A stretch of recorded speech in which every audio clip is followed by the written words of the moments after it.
नमस्कार मंडळी, मी गणेश जोशी पुन्हा एकदा आपलं स्वागत करतो. आम्ही बिघडलो या आमच्या युट्यूब चॅनलमध्ये मुलखा वेगळी माणसं या सिरीज मधून आपण वेगवेगळ्या लोकांना भेटत आहोत. त्यांच्या वेगवेगळ्या क्षेत्रात वैशिष्ट्यपूर्ण कामाची माहिती आपण करून घेत आहोत. त्यांना येणाऱ्या अडचणी, कोणत्या आव्हानांना ते कसे सामोरे जातात याबद्दल आपण दरवेळेला वेगवेगळी माहिती त्यांच्याकडूनच करून घेत आहोत.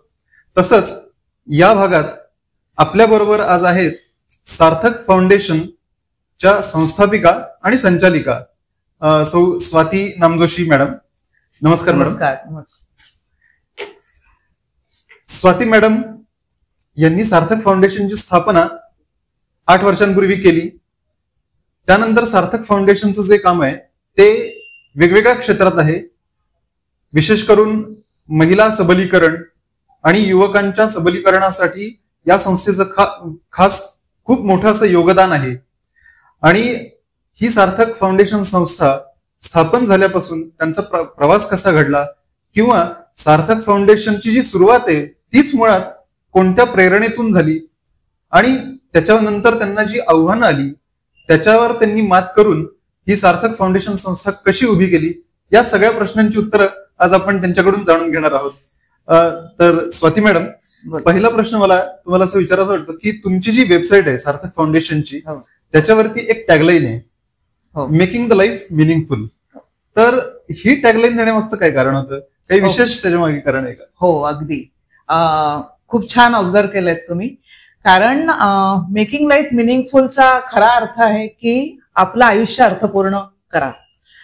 मला असं वाटतं की प्रत्येकालाच आपलं स्वतःचं आयुष्य हे अर्थपूर्ण आणि मिनिंगफुल करायला आवडतं. पण ते अर्थपूर्ण कधी होतं? ज्या वेळेला तुम्हाला आयुष्याचा तुमचा पर्पज कळतो, तुमचा उद्देश कळतो. आणि प्रत्येकाच्या आयुष्याचा एक उद्देश असतो. तो जेव्हा कळतो त्यावेळेला त्या जीवनाला खरा अर्थ पूर्ण होतो. कारण तुम्हाला फक्त सुखवस्तू राहायचं नसतं, श्रीमंत व्हायचं नसतं, तुम्हाला समृद्ध व्हायचं असतं. आणि ती समृद्धता कधी येते की ज्या वेळेला तुम्हाला खरोखर आयुष्याचा अर्थ कळतो आणि त्याप्रमाणे तुम्ही जगायचा प्रयत्न करता. म्हणजे मी तुम्हाला I will take you back. 16 वर्षापूर्वी जी माझ्या आयुष्यात जी घटना घडली त्याच्यामुळे जी मी प्रेरित झाले त्याच्याकरता तो एक प्रवास मला सांगायला आवडेल. की खूप छान, म्हणजे एमकॉम करून मॅनेजमेंट डिग्री घेऊन मी फॉरेन बँकेत कामाला लागले आणि खूप छान चाललं होतं. छान लाखांमध्ये पगार होता, चकचकीत ऑफिस होतं, सगळं काही उत्तम होतं. आणि तरी देखील मला असं वाटत होतं की काहीतरी कमी आहे. आणि एक दिवस हा प्रश्न मला पडला की what is the purpose of my life? माझ्या आयुष्याचा खरोखर हाच उद्देश आहे का की नोकरी करणं आणि स्वतःचं सगळं छान सुखवस्तू राहणं? आणि मला अर्थातच उत्तर असं आलं की नाही. आणि मग मी तो शोध घ्यायला लागले की मला खरोखर काय करायचंय, व्हॉट मेक्स मी हॅपी, मला स्वतःला आनंद देणाऱ्या गोष्टी कुठच्या आहेत. आणि मग मला असं लक्षात आलं की मला जोपर्यंत एखाद्याच्या आयुष्यामध्ये कुठल्या तरी प्रकारे पॉझिटिव्ह चेंज किंवा सकारात्मक बदल जोपर्यंत आपण घडवत नाही तोपर्यंत त्या गोष्टीचा मला सगळ्यात जास्त आनंद आहे. आणि ते लक्षात आल्यानंतर मी नोकरी सोडली आणि पूर्णपणे या क्षेत्रात उतरायचं ठरवलं. वा, अतिशय प्रेरक असं त्याच्या मागचं कारण आहे. आणि आता ही जी सार्थक फाउंडेशन ही जी संस्था आता 8 वर्षांपासून गेल्या 8 वर्ष आता कार्यरत आहे. वेगवेगळ्या सामाजिक क्षेत्रात तुम्ही काम करताय. तर मला जाणून घ्यायला आवडेल की विशेष करून कोणत्या सामाजिक प्रश्नांवरती आतापर्यंत या संस्थेचं काम होत आलंय? मी सार्थक बद्दल तर बोलीनच, पण मला स्वतःला बोलायला आवडेल की नोकरी सोडल्यानंतर मी लगेचच सार्थकची स्थापना नाही केली. म्हणजे तो प्रवास मला जास्त सांगायला आवडेल. कारण काय होतं की एखादी कृती करण्याच्या मागे बराच मोठा प्रवास असतो. सो नोकरी सोडल्यानंतर माझ्या लक्षात आलं की आपल्याला समाजकार्य तर करायचं आहे, पण आपण कसं करणार आहोत. आणि त्याच्याकरता म्हणून मला एक लक्षात आलं की आपल्याला एक चांगल्या मार्गदर्शनाची आवश्यकता आहे. मी बऱ्याच संस्थांना भेट दिल्या. त्यावेळेला मला कर्वे इन्स्टिट्यूट ऑफ सोशल सर्व्हिसचे डायरेक्टर जे होते डॉक्टर वालोकर, त्यांनी फार सुंदर गायडन्स केला की त्यांच्या गायडन्सच्या मुळे मी एनजीओ गव्हर्नन्स आणि मॅनेजमेंट शिकले. बरं. हे शिकत असताना मला असं लक्षात आलं की फक्त थेअरी नाही शिकायची, आपल्याला प्रॅक्टिकल ग्रासरूटला जाऊन काम करायचंय. आणि त्याच्यामुळे मग वेगवेगळ्या संस्थांना भेटी दिल्या. त्यांचं ग्रासरूटचं लेवलचं काम बघितलं, समाजात प्रश्न काय आहेत ते कसे टॅकल करता येतील, त्याच्याकरता काय सोल्युशन्स केलेली आहेत. सरकारचं काम खूप मोठ्या प्रमाणात चालू आहे, वेगवेगळ्या संस्था ग्राउंड लेवलला खूप काम करतायत. ह्याच्यामधल्या गोष्टी मी शिकायला लागले. जवळजवळ 7 वर्ष वेगवेगळ्या संस्थांमध्ये मी उमेदवारी केली. म्हणजे मी तर सगळ्यांना असं सांगेन की उमेदवारी करायलाच हवी. याचं कारण म्हणजे काय होतं की तुम्हाला एखादं पॅशन असणं आणि त्याच्यानंतर तुम्ही ऍक्च्युअल काम करणं, याच्यामध्ये बऱ्याच गोष्टी तुम्हाला शिकाव्या लागतात. सो ह्या 7 वर्षाच्या उमेदवारीमधनं मला वेगवेगळ्या संस्थांमधनं कशा चालतात, कशा चालवल्या जातात, ते प्रश्न कसे हाताळले जातात, लोकांची मानसिकता काय आहे, तुम्ही जे सामाजिक प्रश्न आहेत त्याच्याकरता कुठल्या गोष्टीवरती भार द्यायला पाहिजे, तर ह्या सगळ्या गोष्टी मी 7 वर्ष शिकत गेले. आणि मला सांगायला खूप आनंद वाटतो की माझ्या नशिबाने किंवा देवाच्या कृपेने मला चांगली माणसं भेटली. चांगली माणसं मिळणं ही फार महत्वाची गोष्ट आहे. चांगली माणसं भेटली, त्या 7 वर्षांमध्ये ओळखी वाढल्या, वेगवेगळं नेटवर्क झालं आणि त्या सगळ्यांचा एक परिपाक म्हणजे त्या सगळ्यांचं एक फलित म्हणजे मी असं सांगेन की मग 8 वर्षापूर्वी मी असं ठरवलं की आता आपल्याला शाश्वत आणि सकारात्मक बदलाकरताच काम करायचं आहे. आणि ते जर करायचं असेल तर आपल्याला एक संपूर्णपणे संस्था अशी स्थापन करायला पाहिजे की केवळ याच प्रश्नांवरती लक्ष दे. सो सार्थक स्थापन करताना आमच्या मनात असं होतं की आपण जर तुम्हाला समाजात परिवर्तन हवंय तर त्या समाजात परिवर्तन कधी येईल, ज्या वेळेला तुम्ही त्या समाजात मध्ये सगळ्यात महत्वाचा घटक म्हणजे पुढची पिढी. बरोबर. पुढच्या पिढीवर जेव्हा तुम्ही बदल कराल म्हणजे त्याच्यामध्ये जर शाश्वत आणि सकारात्मक बदल घडवायचा असेल तर पहिल्यांदा त्या पिढीला सक्षम करणं, त्या पिढीला सुसंस्कृत करणं, त्या पिढीला सक्षम करणं आणि सज्ञान करणं हे सगळ्यात दृष्टीने महत्वाचं आहे. कारण महिला आणि मुलं हा जे एक महत्वाचा घटक आहे आपल्या समाजातला की ज्याच्यामुळे ट्रान्सफॉर्मेशन इज पॉसिबल. सो आम्ही सार्थक मधनं पहिलं आमचं लक्ष केलं की मुलांमध्ये आपल्याला बदल कसा करता येईल आणि मग त्याप्रमाणे आम्ही सगळ्यात पहिला आमचा जो बेनिफिशरी टार्गेट बेनिफिशरी म्हणण्यापेक्षा सगळ्यात मुख्य उद्देशाने सुरुवात केली ती मुलांना सक्षम करायचं. त्याच्यामध्ये शैक्षणिक संपूर्ण होलिस्टिक एज्युकेशन म्हणजे सर्वांगीण त्यांचा विकास व्हावा या दृष्टिकोनातून काम करायचं. आणि दुसरी गोष्ट म्हणजे होतकरू आणि अत्यंत गरीब मुलं जी असतात त्या मुलांना आपण 10वी पासून ग्रॅज्युएशन पर्यंत संपूर्ण त्यांचं शिक्षण सपोर्ट करायचं. कारण मी जे 7 वर्ष काम केलं त्याच्यामध्ये माझ्या हे लक्षात आलं की आपल्याकडे मुख्य सगळ्यात प्रॉब्लेम काय आहे. तर खरं सांगायचं तर आज संपूर्ण जगामध्ये भारत देश हा तरुण देश म्हणून ओळखला जातो कारण सगळ्यात जास्ती तरुणांचं पॉप्युलेशन आपल्या देशात आहे. पण तरी देखील आपण सगळ्यात जास्ती एम्प्लॉयबिलिटी तयार करू शकतोय का तर नाहीये. सगळ्यात जास्ती स्किलफुल आपले युवक आहेत का तर नाहीयेत.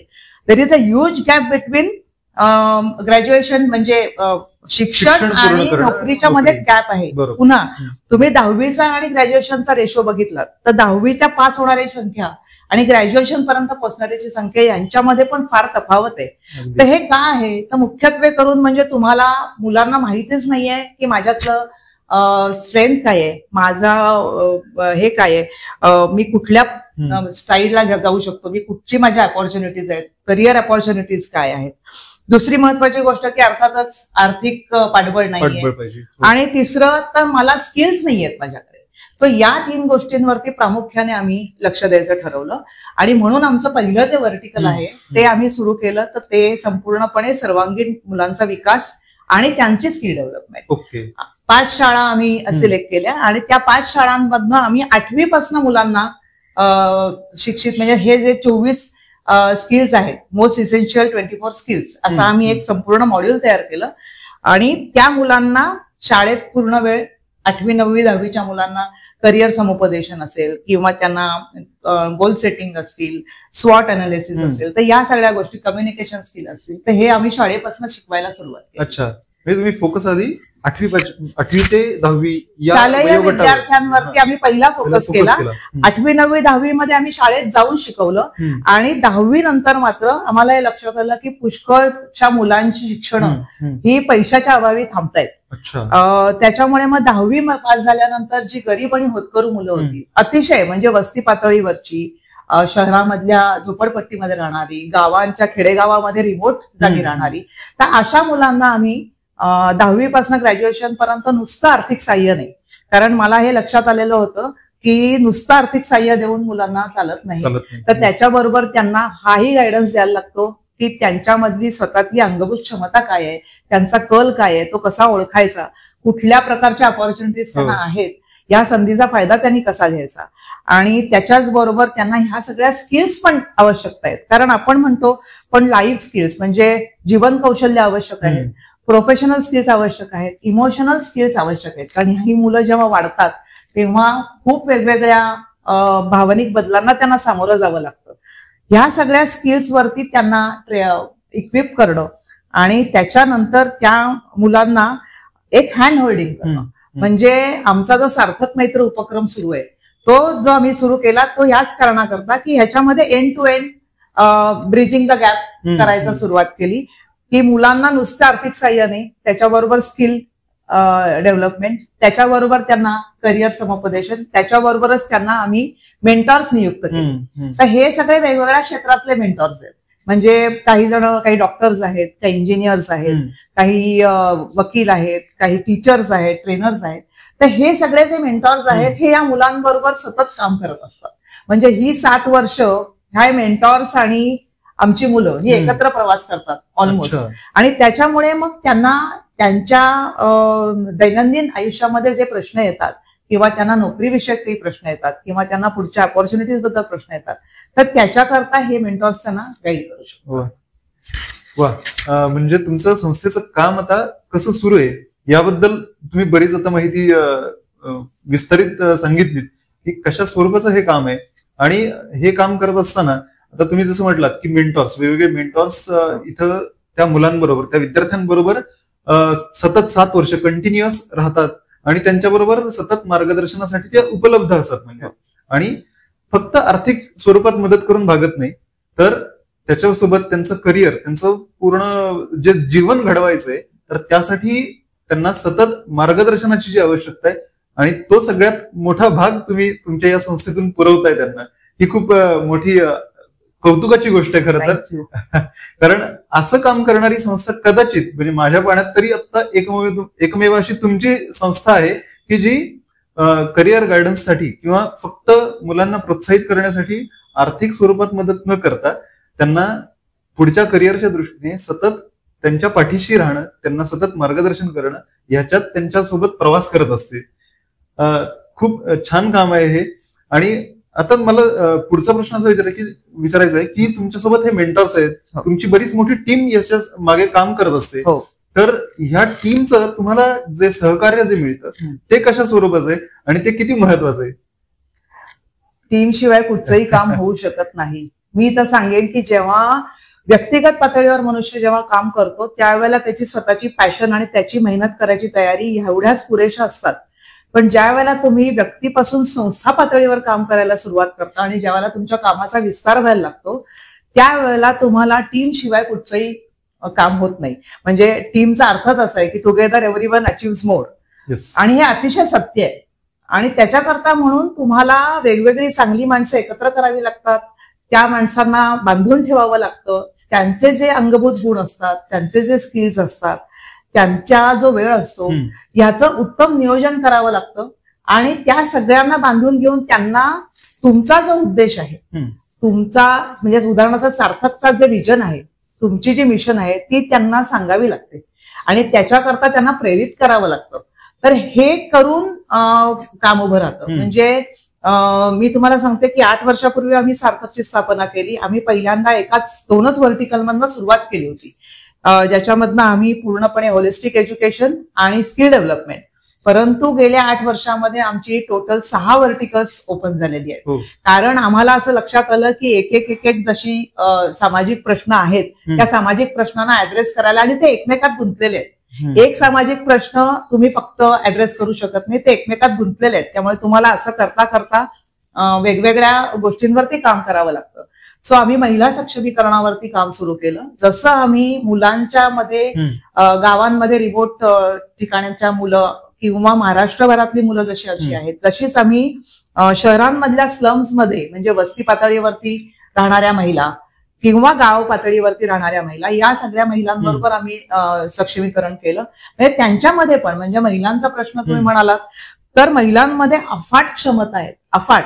त्याच्याशिवाय त्या या सगळ्या गोष्टी बॅलन्स करू शकत नाहीत. परंतु दुर्दैवाने अजूनही महिला स्वतःवर काम करत नाहीये आणि त्याच्याकरता त्यांना मुळात स्वजाणीव त्यांना निर्माण करून देणं, त्यांची सेल्फ वर्थ जाणीव करून देणं, त्यांचे स्वतःचे हक्क त्यांना समजावून सांगणं. पुष्कळशा महिलांना अतिशय उत्तम कला आहेत त्यांच्या अंगात, त्यांच्या हातामध्ये स्किल्स आहेत, परंतु त्याचा वापर स्वतःच्या उत्पन्नाकरता कसा करू शकतो हे त्यांना माहित नाहीये. सो ते त्यांना माहित करून देणं, एंटरप्रिनरशिप डेव्हलपमेंट त्यांच्यामध्ये शिकवणं किंवा त्या मुलांना वेगवेगळ्या प्रकारचे ट्रेनिंग देऊन त्यांना प्रेरित कसं करता येईल, त्यांना साध्या साध्या गोष्टीतनं ही जी कसरत करावी लागते पुष्कळदा, की माझं घरात बघू मी की बाहेर बघू, त्यातला बॅलन्स कसा बघू. सो अशा प्रश्नांवरती आम्ही काम करायला सुरुवात केली. जवळजवळ गेले 5 वर्ष मी पुण्यातल्या शहरातल्या सगळ्या जे वॉर्ड्स आहेत नगरसेवकांच्या मदतीने आम्ही वेगवेगळ्या वॉर्ड्स मधल्या महिलांवरती अशा प्रकारचे सेशन्स घेतो. मग ते अगदी आरोग्याबद्दलचे असतील, म्हणजे स्वतःचं आरोग्य कसं ठेवायचं, कारण तुम्ही स्त्री जर निरोगी असेल तरच ती सगळी कामं करू शकते आणि कुटुंबाकडे बघू शकते. सो हे तिसरं व्हर्टिकल झाल्यानंतर आरोग्य हा महत्वाचा गोष्ट आहे. कारण आपली मुलं काय किंवा महिला काय शारीरिक आणि मानसिक दृष्ट्या जर सक्षम आणि निरोगी असतील तरच ती काहीतरी करू शकतात.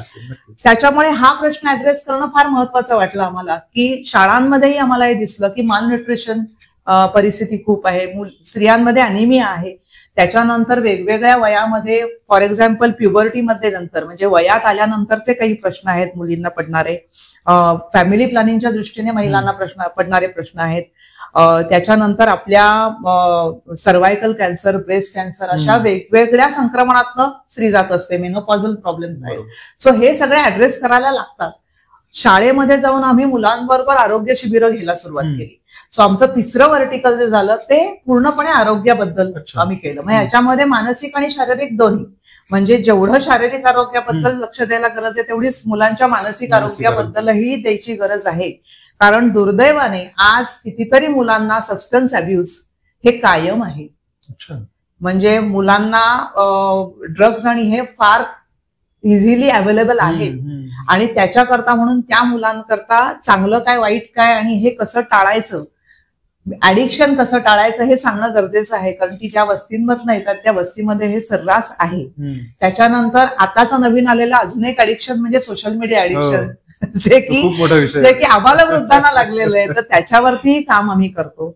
मुलांच्या दैनंदिन म्हणजे त्यांच्या वाढीकरता योग्य त्यांचे जे भावनिक प्रॉब्लेम्स असतात, म्हणजे त्याच्यामध्ये अगदी ही मुलं वेगवेगळ्या गोष्टीला एक्सपोज झालेली असतात. डोमेस्टिक व्हायलन्स सारखा गोष्टी घडत असतात, बाजूबाजूला गुन्हेगारीचं प्रमाण असतं वस्त्यांमध्ये. तर त्याच्याकरता म्हणून त्यांच्या इमोशनल प्रश्नांना आम्ही देतो. त्याच्याच बरोबर अगदी वयात येतांचा सगळ्यात महत्वाचा प्रश्न म्हणजे प्रेम आणि आकर्षण. प्रेम, मैत्री आणि आकर्षण यातला फरकच मुलांना माहित नसतो. सो आम्ही त्याच्यावरही काम करतो. आमचं एक मॉड्युलच त्याच्यावरती आहे की प्रेम, मैत्री, आकर्षण म्हणजे काय, किंवा तुम्हाला आता अभ्यास करण्याची का गरज आहे आणि बाकीच्या म्हणजे अट्रॅक्शन तुम्ही कशी टाळू शकता किंवा त्या ऍड्रेस कशी करू शकता. सो हे आम्ही तिसऱ्या याच्यात करतो. त्याच्यानंतर महाराष्ट्रातल्या वेगवेगळ्या खेडेगावांमध्ये वगैरे जाताना जेव्हा लक्षात आलं की पायाभूत सुविधाच नाहीयेत शाळांमध्ये. शाळांमध्ये लायब्ररीज नाहीयेत, बऱ्याचशा लॅब, सायन्स लॅब्स नाहीयेत, मुलांना वेगवेगळे एक्सपोजर देणारे ई लर्निंग नाहीयेत. त्याच्यानंतर मुलांना काही काही ठिकाणी तर अशी शाळांची परिस्थिती आहे की टॉयलेट्स नाहीयेत. टॉयलेट्स नसतील तर मुली येणार कुठूच. त्याच्यामुळे शाळेमध्ये येण्याचं प्रमाणही कमी आहे. सो हे सगळं करताना आम्ही सार्थक शाश्वत ह्या 5व्या व्हर्टिकलची सुरुवात केली की ज्याच्यामध्ये आपण पायाभूत सुविधा प्रोव्हाइड करू शकू. आणि मला आता वाटतंय की गेल्या 3 वर्षापासून आम्ही 100च्या वर शाळांमध्ये टॉयलेटचं करून देणं, त्याच्यानंतर सोलर पॅनल्स करून देणं, त्याच्यानंतर वर्गांची डागडुजी करून देणं, काही जणांना छप्पर नव्हतं तर छप्पर करून देणं, अंगण नव्हतं, मुलांना स्पोर्ट्स इक्विपमेंट नाहीयेत किंवा त्यांना म्युझिक शिकायचंय पण म्युझिकल इक्विपमेंट्स नाहीयेत. तर अशा सगळ्या प्रकारच्या सुविधा मुलांना उपलब्ध करून देणं की त्यांना शाळेत यावंसं वाटलं पाहिजे. मुळात मी शाळेत काय यावं, तर त्याच्याकरता म्हणून या सगळ्या गोष्टी पण त्यांना मिळाल्या पाहिजेत, कारण हा हक्क आहे त्यांचा. सो या सगळ्या सुविधा आम्ही दिल्या. आणि मागच्या वर्षीपासून आम्ही अजून एका वर्टिकलला सुरुवात केली आणि ते म्हणजे सार्थक सेवा. गेल्या 15 वर्षामध्ये माझा जो प्रवास झाला त्याच्यामुळे मला असं लक्षात आलं की खूप माणसं अतिशय चांगल्या उद्देशाने आणि चांगल्या उद्दिष्टाने समाजकार्य करायला उतरतात, अतिशय पॅशनेटली काम करतात आणि जे तन मन धन लावून हे काम करावं लागतं. हे करत असताना त्यांना बऱ्याच आव्हानांना सामोरं जावं लागतं. याचं कारण म्हणजे ज्या वेळेला तुम्ही व्यक्तिगत कामांवरनं संस्था पातळीवरच्या कामांना येता त्यावेळेला तुम्हाला संस्थांची बांधणी कशी करायची, त्याच्याकरता माणसं कशी जोडायची, त्याच्यानंतर अनेक कंप्लायन्स असतात सामाजिक संस्थांकरता, तर ते कंप्लायन्स कसे करायचे याची पुष्कळांना जाणीव नसते. त्याच्यानंतर पुष्कळदा आपण आर्थिक प्रश्न तर असतोच, आर्थिक पाठबळा करता तुम्हाला अनेक डोनर्सना अप्रोच करावं लागतं, वेगवेगळ्या कॉर्पोरेट्सना अप्रोच करावं लागतं. तर ते कसं करायचं, त्याच्याकरता एखादा प्रकल्प डिझाईन कसा करायचा, प्रपोजल कसं करायचं, किंवा पूर्णपणे वर्षभराचं किंवा एखाद्या प्रकल्पाचं नियोजन कसं करायचं. तर अशा अनेक गोष्टी ज्या असतात याच्याकरता तो मनुष्य कितीही पॅशनेट असला तरी देखील इक्विप नसतो. पुन्हा इथेही स्किलचाच मुद्दा येतो की ज्या वेळेला तुम्ही एखाद्या क्षेत्रात उतरता त्यावेळेला फक्त पॅशन नाही तर तुमची पॅशन डेडिकेशनच्या बरोबर तुमचं डायरेक्शन आणि तुमचं इम्प्लिमेंटेशन हेही महत्वाचं असतं. आणि याच्याच करता आम्हाला असं वाटलं की मग आपण सार्थक सेवा नावाचं एक वर्टिकल चालू करू, ज्याच्या अंतर्गत आम्ही अशा अनेक सेवाभावी संस्था आहेत की ज्या खूप चांगलं काम करतायत परंतु ज्यांना अशा मदतीची गरज आहे. काही व्यक्ती आहेत, व्यक्तिगत मदत सुद्धा. सो आम्ही सार्थक सेवाच्या अंतर्गत अशा संस्थांचे आणि संस्थात काम करणाऱ्या लोकांचे कपॅसिटी बिल्डिंग वर्कशॉप घेतो की त्यांची कौशल्य विकसित व्हावी आणि त्यांना वेगवेगळी मदत मिळावी. तसंच आपण ऍडव्हायझरी सर्व्हिसेस देतो आणि या सगळ्या सर्व्हिसेस आणि हे सगळे कपॅसिटी बिल्डिंग प्रोग्राम हे वर्षभर चालू असतात आणि हे पूर्णपणे विनामूल्य आहे. म्हणजे सेवा, समाजाची सेवा करणाऱ्यांकरता सेवा म्हणून सार्थक सेवा असा हा प्रकल्प. तर असे 6 वर्टिकल्स मधनं साधारणपणे आपली आता 50 जणांची टीम आहे. त्याच्यामध्ये आपले कोऑर्डिनेटर्स आहेत, त्याच्यानंतर मुलांबरोबर काम करणारे काउन्सिलर्स आहेत, या मुलांना गाईड करणारे मेंटॉर्स आहेत, त्याच्यानंतर काही इंडस्ट्री एक्सपर्ट्स आहेत, बाहेरनं फील्ड एक्सपर्ट्स आहेत आणि वेगवेगळ्या कॉर्पोरेट्स आणि या सगळ्यांचं मिळून आमची एक अशी छान परिवार झालेला आहे. मुलं सुद्धा, मुलांची संख्या सुद्धा आम्ही 15 मुलांपासून सुरुवात केली होती. आता आमची महाराष्ट्रभरात 700च्या वरती मुलं आहेत. सो आमची फॅमिली वाढती, मोठी होती, एक्सटेंड होती आता. खूप छान. म्हणजे आता तुमचा हा जो प्रवास जो सुरू झालेला 8 वर्षांपूर्वी जी संस्था स्थापन केली त्यानंतर हा प्रवास आतापर्यंत सुरू आहे, याच्यामध्ये अनेक मंडळी तुम्हाला भेटली, ती तुम्हाला जोडली गेली, या कार्यात त्यांचाही समावेश होत गेला. याच्याच बरोबर महत्वाचं असतं की आपलं कुटुंब, कारण कुटुंबाच्या पाठिंब्याशिवाय या गोष्टी करणं अशक्य असतं. तर मग त्याबद्दल तुमचं काय मत आहे किंवा तुम्ही त्याबद्दल काय सांगाल? तुमचं ऍब्सोल्युटली बरोबर आहे. कारण जसं आपण एखादं कार्य उभं करताना टीम शिवाय काही होत नाही आणि त्याचप्रमाणे तुम्हाला कुटुंब ही सुद्धा तुमची टीम आहे. बरोबर. कुटुंबातला प्रत्येक सदस्य तुमची टीम आहे. जे टीमवर्क झालं नाही तर तुम्ही हे काम करूच शकत नाही. म्हणजे मी तुम्हाला सांगते की ज्या वेळेला मी हा निर्णय घेतला की मला नोकरी सोडायची आणि मला या कार्यात उतरायचंय, त्यावेळेला सुद्धा मी माझ्या फॅमिली मेंबर्सना जवळ बोलवलं आणि त्यांना ही कल्पना दिली की मला आता नोकरी करायची नाही, मी आता याच्यापुढे एकही पैसा कमावणार नाही, मी फक्त या कारणाकरता आणि माझ्या आनंदाकरता काम करीन आणि ते मात्र मी कायम करीन. अच्छा. पण ते समजून घेऊन माझ्या फॅमिलीने, अगदी माझ्या सासूबाई, माझी मुलगी, माझे मिस्टर सगळ्यांनी भरभरून मला मदत केली आणि माझ्या पाठीशी ते उभं राहिले. कारण ते जर शक्य नसतं तर मला एवढ्या मोकळेपणाने काम करता आलं नसतं. आणि सार्थकची स्थापना करताना सुद्धा म्हणजे मी तर सांगेन की सार्थकच्या स्थापनेच्या मागे माझ्या वडिलांचा प्रचंड पाठिंबा माझ्याकडे होता. ज्या वेळेला मी त्यांना ही कल्पना सांगितली की आप्पा आपल्याला अशा प्रकारचं काम करायचंय आणि मी गेले 7 वर्षाची उमेदवारी केली आहे आणि मला आता लक्षात आलेलं आहे की मला काय करायचंय आणि मला कसं करायचंय, तर त्यावेळेला अर्थातच सगळ्यात महत्वाची गोष्ट असते की तुम्हाला आर्थिक पाठबळ कोणी देत नाही.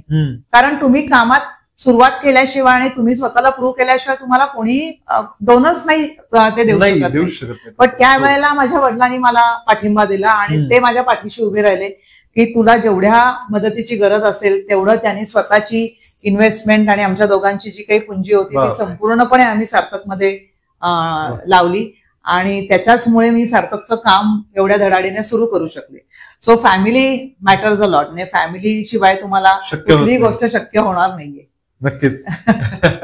आणि खूप महत्वाचा मुद्दा होता हा की एवढं मोठं काम जेव्हा उभं करायचंय तेव्हा घरातल्यांचा अर्थात कुटुंबाचा खूप मोठा पाठिंबा तिथे असणं आवश्यक असतं. आता त्याचबरोबर ही जी आता तुमची फॅमिली एक्सटेंड होत गेली अर्थात म्हणजे आपलं एक कुटुंब आणि त्याच्यानंतर आपण ज्या ठिकाणी काम करतो जे कार्यक्षेत्र आहे आपलं त्या ठिकाणचं एक कुटुंब अशा या दोन्ही कुटुंबाच्या पाठिंब्यावर आपल्या संस्थेचं काम हे उभं राहत असतं.